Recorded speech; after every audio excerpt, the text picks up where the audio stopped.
kebetulan saya menghadiri peresmian ultra fast charging dari Voltron ya. Ini ada dari Mini Cooper, kemudian juga ada Hyundai Ioniq. Ini ada komunitasnya Hyundai juga, tadi saya lihat datang. Lalu juga ada MG juga dari komunitas dan juga dari APM-nya juga ada.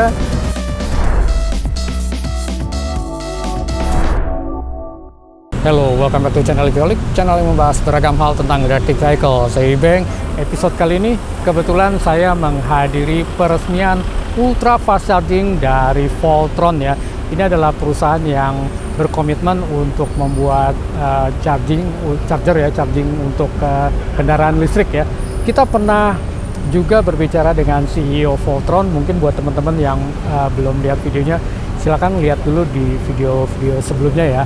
Dan untuk teman-teman yang belum subscribe, yuk subscribe terlebih dahulu. Jangan lupa klik tombol like dan tombol bell.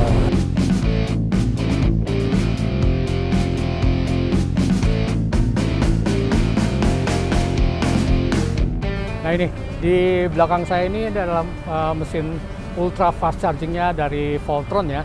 Ini baru ada satu di Living World Alam Sutra yang bisa sampai 360 kW. Dan kalau kita lihat nih mesinnya di sini, ini ada dua nozzle ya, yang kiri dan juga yang kanan.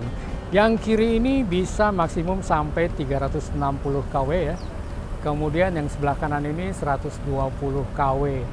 Lalu di sini juga ada beberapa tower yang lain. Kita lihat di sebelah sana ya. Itu ada total ada 3 charging station. Masing-masing di sana adalah 120 kW.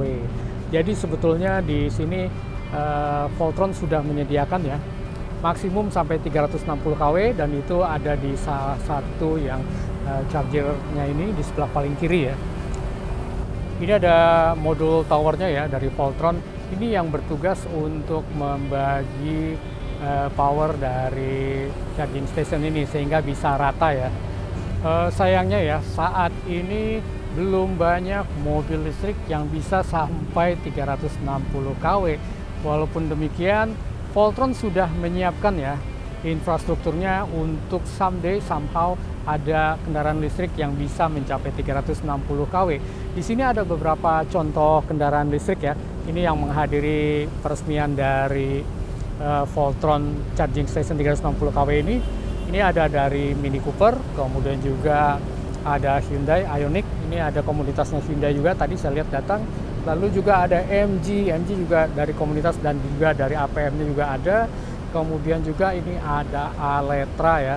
Lalu ada Mercedes-Benz. Kemudian ada juga Hightech dari Ion ya.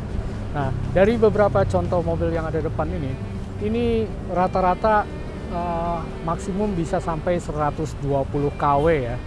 Nah, mungkin hanya satu yaitu Ion Hightech ini bisa mencapai 240 kW ya. Selain mobil-mobil tadi, ini ada juga Ceres ya, serinya adalah L7. Ini keluaran terbaru dari Ceres. Ceres ini adalah satu perusahaan yang dulu bekerjasama dengan DFSK ya. Memang DFSK ini masih satu grup dengan Ceres ini ya. Ini adalah Ceres 7. Ini juga bisa mencapai 120 kW nih untuk chargingnya ya. Jadi seandainya kalau kita mencharging dengan 360 kW ya, belum ada sih mobilnya, mungkin hanya di Indonesia baru ada satu ya, Porsche ya. Porsche itu dia bisa sampai 320 kW. Saat mencharging sendirian, dia bisa maksimum, tapi ketika di charging bersamaan dengan yang lain, jadi kiri dan kanannya terpakai, maka chargerannya akan terbagi dua ya. Kalau yang mobilnya maksimum di 120 kW, maka chargerannya bisa dua-duanya 120 dengan 120. Tapi kalau kemudian kalau ada satu yang bisa 240, maka dibagi menjadi 240 dan juga 120 untuk chargeran yang maksimum di 360 kW. Begitu cara kerjanya ya. Contohnya kalau hanya ada satu mobil yang mencharging pada mesin ini ya. Ini kebetulan Hightech Ion ini dia bisa menampung 240 kW ya. Maka sisanya itu bisa digunakan di sebelahnya ini 120 kW maksimum ya. Sementara kalau yang untuk chargeran seperti yang ini nih, yang di belakang saya ini adalah chargeran 120 kW untuk satu nozzle-nya. Maka kalau seandainya dua-duanya terpakai, dia langsung terbagi dua menjadi 60 kW dan juga 60 kW. Misalkan contoh seperti ini di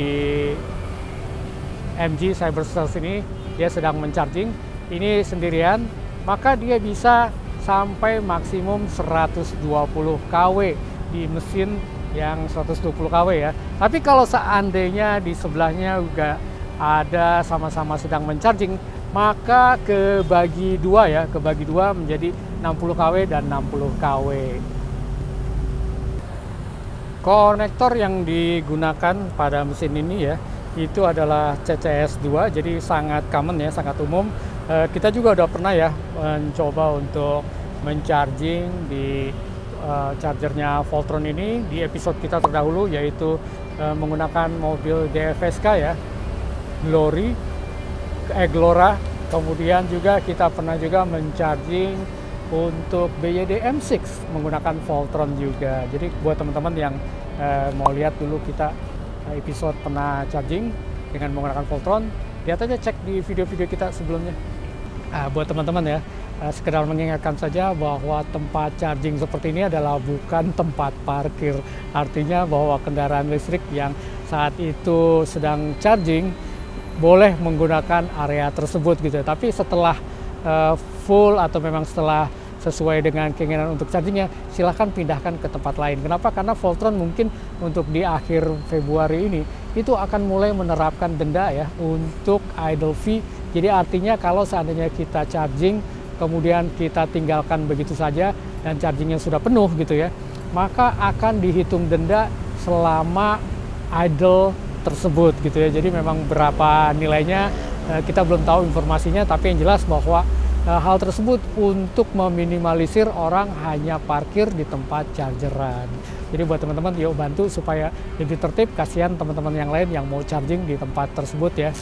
Kalau saya sih berharap ya, charging yang ultra fast charging ini adanya di tempat-tempat rest area di luar kota ya, atau jalan-jalan yang memang akan kita lalui di luar kota. Kenapa? Karena memang itu sangat dibutuhkan untuk kita yang melakukan perjalanan jauh ya. Sementara untuk yang di perkotaan, saya rasa pemilik kendaraan listrik ini tidak bermasalah untuk charging di rumahnya, karena memang untuk operasional sehari-hari saya rasa lebih dari cukup kalau mobil listrik ini sudah bisa menempuh lebih dari 200 km ya, contohnya REV lah ya. Itu sudah lebih dari cukup perjalanan di dalam kota, pulang ke rumah tinggal charging di rumah. Nah, beberapa yang memerlukan ultra fast charging ini mungkin memang hanya sewaktu-waktu ya, ketika sudah mau habis begitu ya, kemudian sedang berjalan-jalan, charging duluan dan seterusnya ya. Jadi keperluannya saya rasa tidak terlalu mendesak. Buat saya justru lebih mendesak adalah justru di jalur-jalur untuk luar kota. Jadi gimana nih menurut teman-teman dengan kehadiran Voltron ultra fast charging ini, semakin tertarik nggak untuk membeli kendaraan listrik? Karena memang saat ini chargernya sudah sangat cepat ya, mumpuni. Kalau 360 kW itu kita gunakan dari 0 sampai 100% mungkin hanya sekitar 15 menit saja, jadi tidak terlalu lama ya. Dan kalau umumnya rata-rata mobil listrik yang sudah beredar di Indonesia ini mampu menampung sampai 120 kW, ya kurang lebih setengah jam itu bisa sampai 0 sampai 80%. Jadi memang cukup cepat ya. Teman-teman nggak perlu khawatir lagi untuk mengantri lama di tempat chargingan. Nah, buat teman-teman yang ingin komentar, silahkan komentar di bawah deh ya. Dan buat teman-teman yang belum subscribe terlebih dahulu, jangan lupa klik tombol like dan tombol bell. See you next time. Salam EV Holic.